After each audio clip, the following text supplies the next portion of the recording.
Most people want to change their lives. It's not surprising. What's surprising is how often they fail. They read books, attend seminars, write goals on crisp whiteboards, and download every habit tracking app known to humankind. But something's missing. They do all the right things, at least on paper, but still feel stuck. Still feel like change is just out of reach. Why? Because they start in the wrong place. See, we live in a world obsessed with the what and the how. What should I do to be more productive? How do I wake up earlier? What's the best morning routine? These are fine questions, but they skip over the most important one, the one that matters more than all the others. Why? Why do you want to wake up earlier? Why do you want to build a new habit? Why do you want to change at all? Most people don't take the time to ask that, and even fewer sit with the question long enough to find a real answer. Not the one that sounds good on Instagram. Not the one you think you're supposed to say. The real one, the uncomfortable one, the one that comes from your gut, not your head. And that's the difference between transformation that lasts and motivation that fades. People who truly change their lives don't just set goals, they connect to meaning. They start with why. Let me tell you a story. Years ago, I worked with a leader who had every marker of success: wealth, status, influence. From the outside, he looked like someone who had it all figured out. But inside, he was exhausted, burned out. Every morning felt like a battle. So he tried to fix it the usual way. New routines, better time management, productivity hacks. They helped for a little while, but the fog always came back. One day we sat down and I asked him a question no one had asked him in years. Why do you do what you do? He didn't answer right away.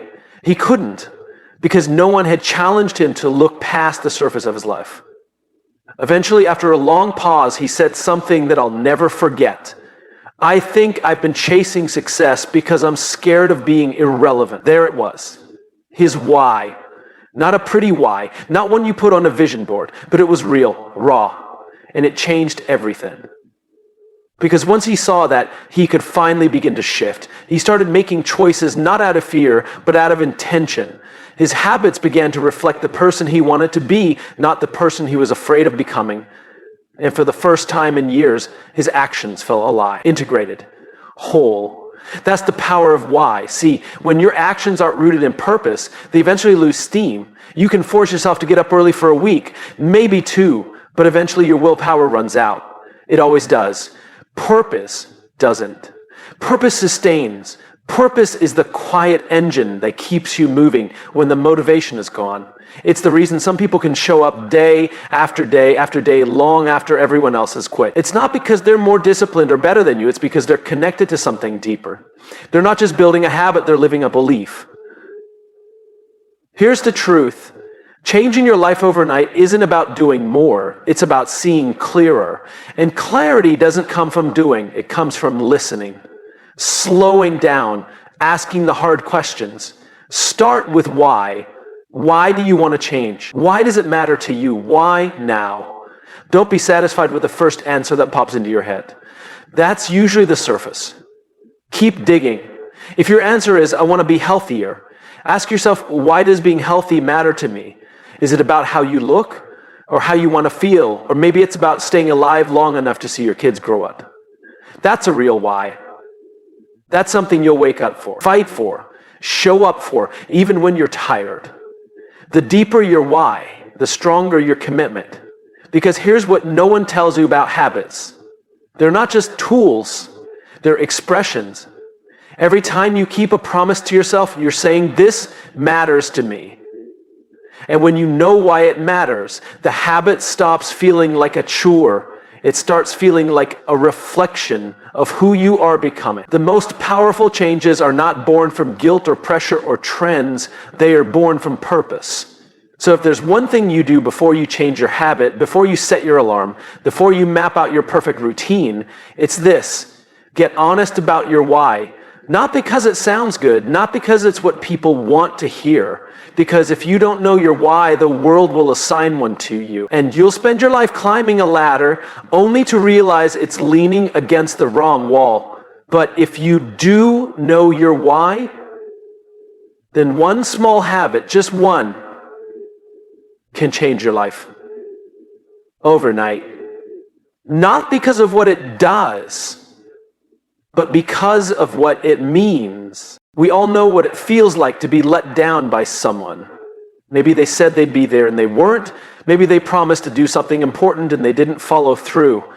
That sting, that quiet disappointment, it doesn't come from the action itself. It comes from what the action represents, a break in trust. But here's the hard truth. Most of us are far more forgiving of other people breaking promises than we are aware of how often we break promises to ourselves. Think about it. How many times have you told yourself you were going to start the workout on Monday and then didn't? How often have you said just 10 more minutes of scrolling, knowing full well you were going to lose an hour? How often have you said, this time I'm serious, and then backed out before you ever really began? Now here's the more important question. What do you think that does to your relationship with yourself? We don't talk about that relationship enough. We talk about trust in teams, in families, in friendships. But the most foundational relationship in your life, the one that defines how you show up in every other relationship, is the one you have with yourself. And that relationship is built or broken by the promises you make and whether or not you keep them. This isn't about perfection. It's not about being robotic or militant. It's about integrity. Not in the moral sense, but in the structural one. Integrity means wholeness. It means alignment. It means what you believe, what you say, and what you do are in sync. Keeping promises to yourself is the habit that builds that integrity. Because every time you do what you said you would do, even in the smallest of ways, you reinforce a message. I can trust me. It starts in the tiny places. You say you'll go for a walk, and you do, even when it's cold. You say you'll write for 10 minutes, and you do, even when it doesn't feel inspired. You say you'll put the phone away at 9 p.m., and you do, even when you're tempted. These aren't grand acts. No one else might even notice. But you do. Your brain does. Your sense of self does. And slowly, that inner voice, the one that usually whispers doubt or hesitation, starts to shift. And he begins to say, hey, maybe I am the kind of person who follows through. That voice, once cynical or dismissive, becomes supportive, trusting, encouraging. And that changes everything. Most people look for external motivation. They chase inspiration. They look for routines and accountability partners and rewards. And while those things can help, they're not the core. Because when all the noise is gone, when it's just you and the moment of decision, you have to rely on the one person who's always there, you. So the question becomes, do you trust you? The beauty of this habit, the one that truly changes your life, is that it doesn't require anything new or flashy. You don't need special equipment or a 30-day challenge. It starts with something simple, making a promise to yourself and keeping it. That's it. That's the habit. But here's where most people go wrong.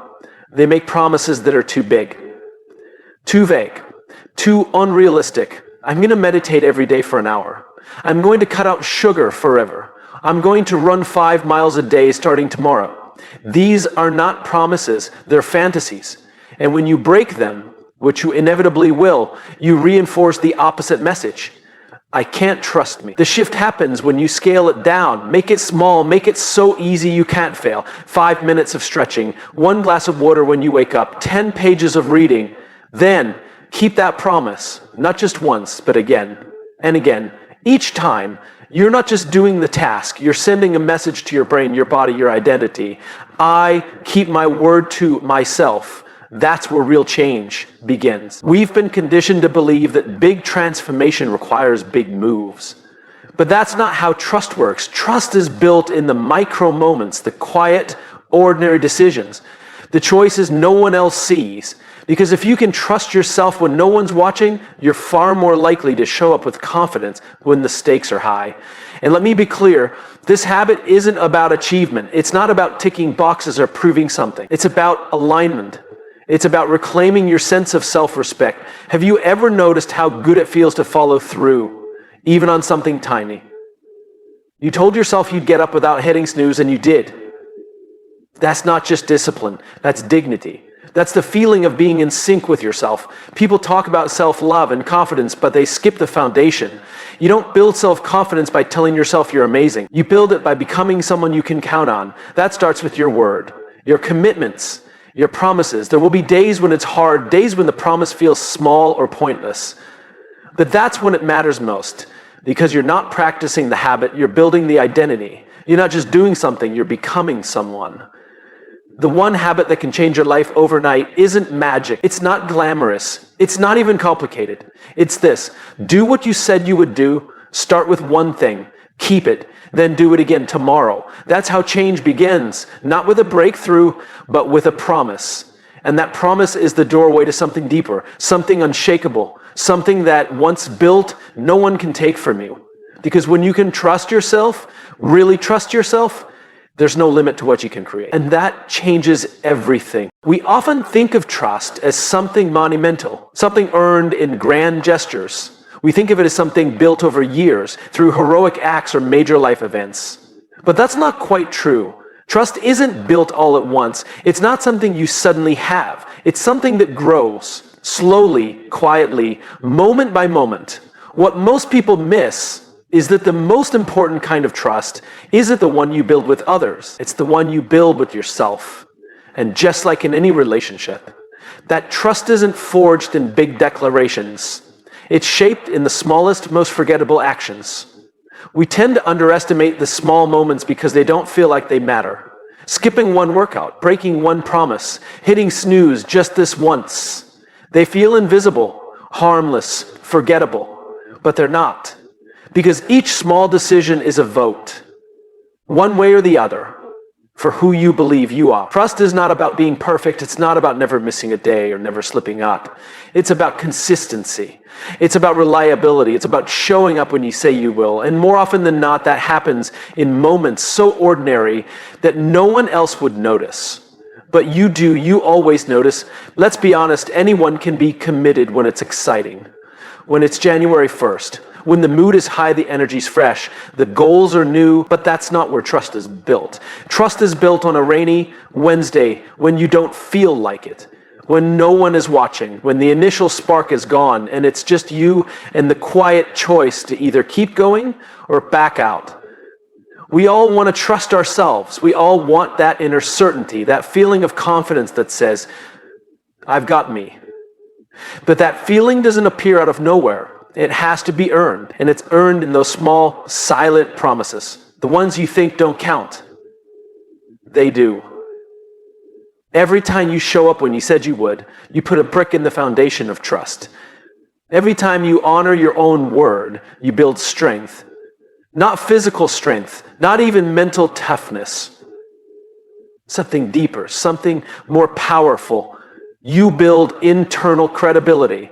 You become someone you can count on. And that's where true confidence comes from. Not from what people think of you, not from likes or recognition or status. It comes from knowing deep in your core that you will show up for yourself. That when things get hard, and they will, you can trust your own hands to carry you through.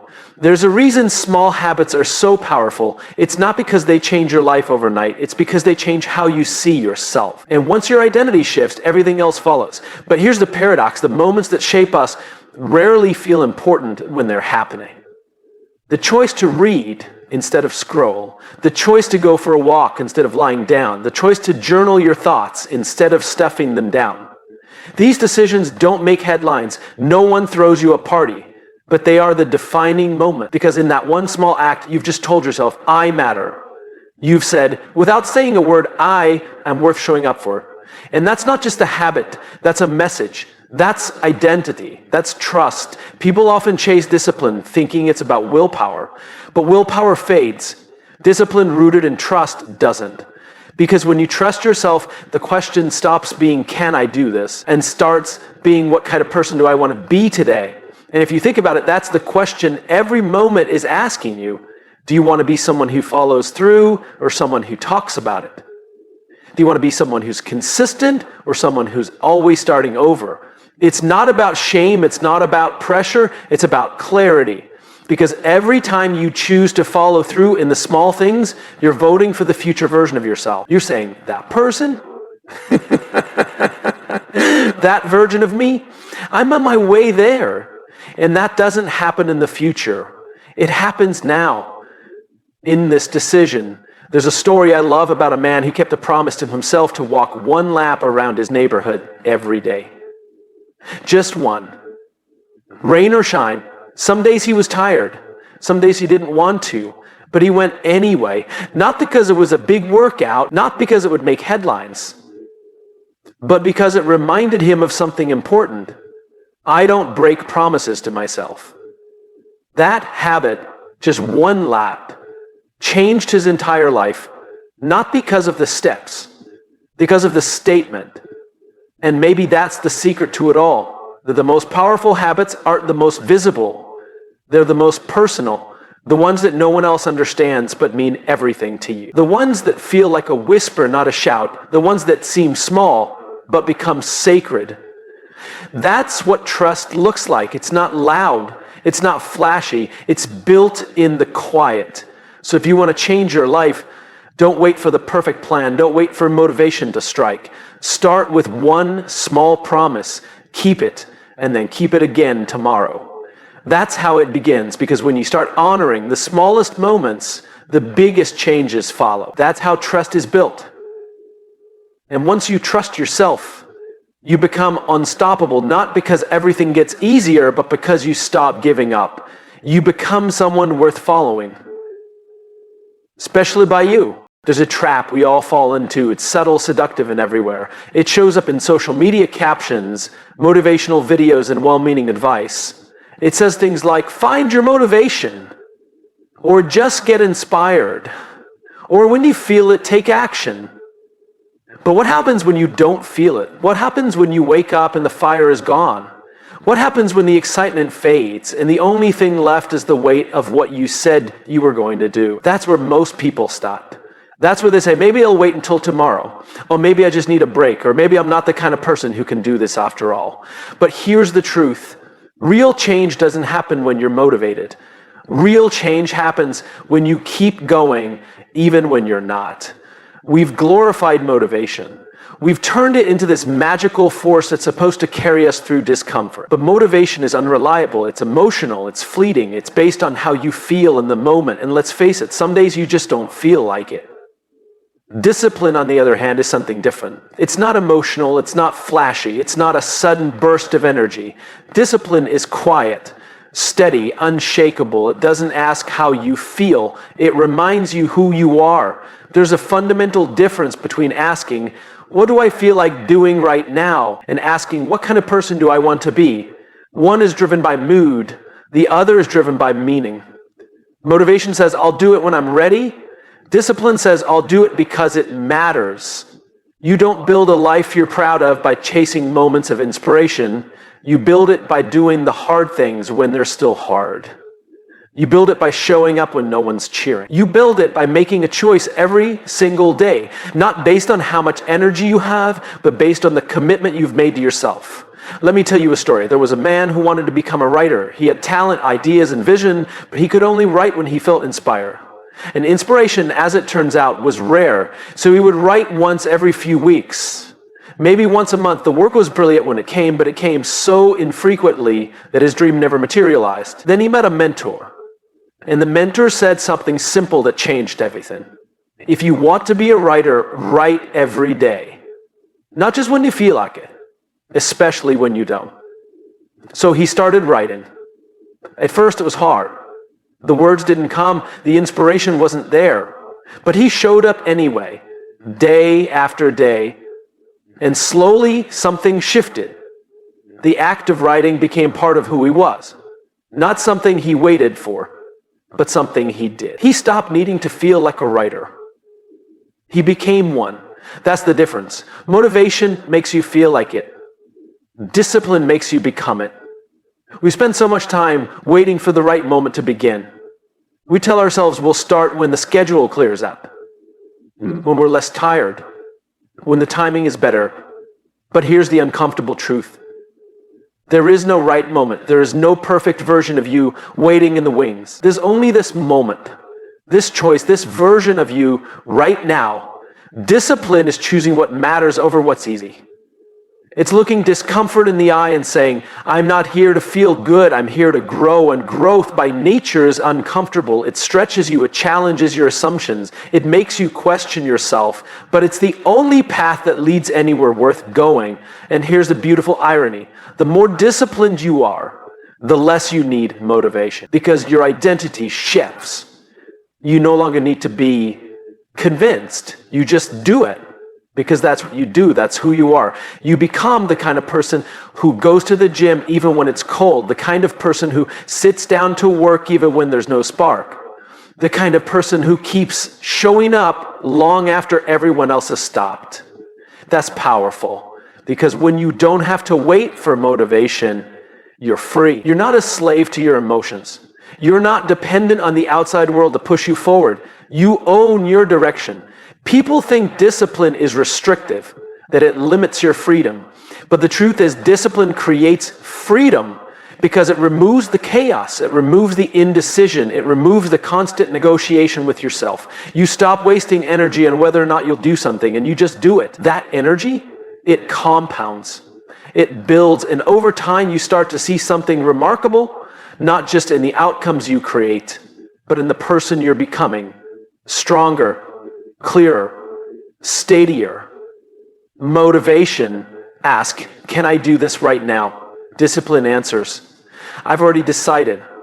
So how do you build it? Start small. Start with one promise, one tiny commitment, and follow through no matter what. Not because it's impressive, not because it gets attention, but because it builds something inside you that no one else can give you. Self-respect. When you keep showing up for yourself, you send a powerful message. You say, I am worth the effort. You say, I can count on me. And when you know that, really know it. You don't need motivation to move. You've already become someone who moves. The goal is not to feel inspired all the time. The goal is to become the kind of person who acts with purpose even when they're uninspired. Because that's where greatness is born. Not in a flash of lightning, but in the quiet repetition of choosing what matters over and over again. Most people set goals backward. They start with what they want to achieve, lose the weight, write the book, start the business, earn the promotion, and then try to work toward it through effort, motivation, maybe even discipline. And while there's nothing wrong with having goals, there's a fundamental piece missing in that process. They begin with the outcome instead of beginning with the identity. Because if you want real, lasting change, you don't start by asking, what do I want to do? You start by asking, who do I want to be? There's a powerful shift that happens when you begin there. Identity is not about performance. It's not about having a title or recognition. Identity is about belief, about how you see yourself when no one's watching. Because how you see yourself determines how you act. And how you act over time determines the outcomes you get. Most people try to change what they do without ever changing what they believe about themselves. That's why the changes don't last. That's why people start something with energy and excitement and then fall off after a few days or weeks. Because deep down, they're trying to behave like someone they don't believe they are. If you believe you're disorganized, it doesn't matter how many productivity apps you use, you'll find a way to self-sabotage. If you believe you're not athletic, it doesn't matter how many workouts you try, you'll always feel like an imposter in the gym. If you believe you're not creative, it doesn't matter how many times you sit down to write, you'll second guess every word. This isn't about faking it. It's not about chanting affirmations in the mirror and hoping something sticks. It's about starting with a new story, one rooted not in fantasy, but in intention. It's about making the daily decision to live into that story, to act in alignment with the person you're becoming. Think of it this way. Every action you take is a vote for the kind of person you believe you are. When you go for that run, you're not just exercising, you're casting a vote for, I am someone who takes care of my health. When you sit down to write, even when the words aren't flowing, you're voting for, I am a writer. When you turn off the TV and pick up a book, you're casting a vote for, I am someone who values growth. The vote may feel small, insignificant, but that's how identity is built, not in sweeping declarations, but in hundreds of invisible decisions. The moment you stop waiting to achieve something before you give yourself permission to be someone is the moment you take back your power. The people who create real change in their lives don't wait to feel ready. They become the kind of person who does the thing. Then they do the thing. Not the other way around. They don't say, once I lose 20 pounds, then I'll be a healthy person. They say, I'm a healthy person, so I move my body today. I fuel myself well today. I rest today. They don't say, when I have a best-selling book, then I'll be a writer. They say, I'm a writer, so I write, even if no one reads it yet. This is identity first, living. And it's powerful because once you see yourself differently, your actions begin to shift, not through force, but through alignment. You no longer have to push so hard against yourself. You're no longer trying to override the old programming. You've installed a new operating system altogether. Of course, this shift isn't instant. You won't believe it the first day, or maybe even the first month. But it's not about instant belief. It's about repetition, consistency, evidence. Because every action becomes evidence for or against your identity. The question is, what identity are you building evidence for? There's a reason this habit, choosing identity before outcome, changes your life. It gives you clarity. You stop asking, what should I do? And start asking, what would someone like me do? What would someone who values peace do when the urge to react in anger shows up? What would someone who honors their health do when they're standing in front of the fridge at 11 p.m.? What would someone who's committed to excellence do when the easy path looks tempting? That question reframes everything. It becomes a compass, not just for success, but for integrity. Because success without alignment is just achievement dressed in stress. But when your actions match your values, when your habits reflect who you want to be, you find something even more powerful than results. You find respect for yourself. And that respect is what fuels sustainability. Now, let me be clear. This isn't about perfection. You won't always act in alignment. You'll slip. You'll have days that don't match your ideal self. That's okay. Because one bad moment doesn't cancel your identity. It just gives you another chance to choose. And each time you choose to return to act like the person you're becoming, even after a setback, you reinforce that identity even more deeply. This is why the one habit, living from identity, is so transformative. It doesn't wait for permission. It doesn't rely on circumstances. It asks a simple question. Who are you choosing to be today? Not someday. Not when you've earned it. Today. Because the version of you that you admire, the version you're working toward, doesn't live in the future. They live in the choices you make now. That version is not a reward. It's a responsibility. It's a role you step into by acting like it's already true. And when you do, when your identity leads, and your actions follow, outcomes begin to change. Not because you chase them, but because they were inevitable byproducts of someone who shows up in alignment. That's how lives change. Not from willpower, not from motivation, from identity. And the best part, you get to choose every single day.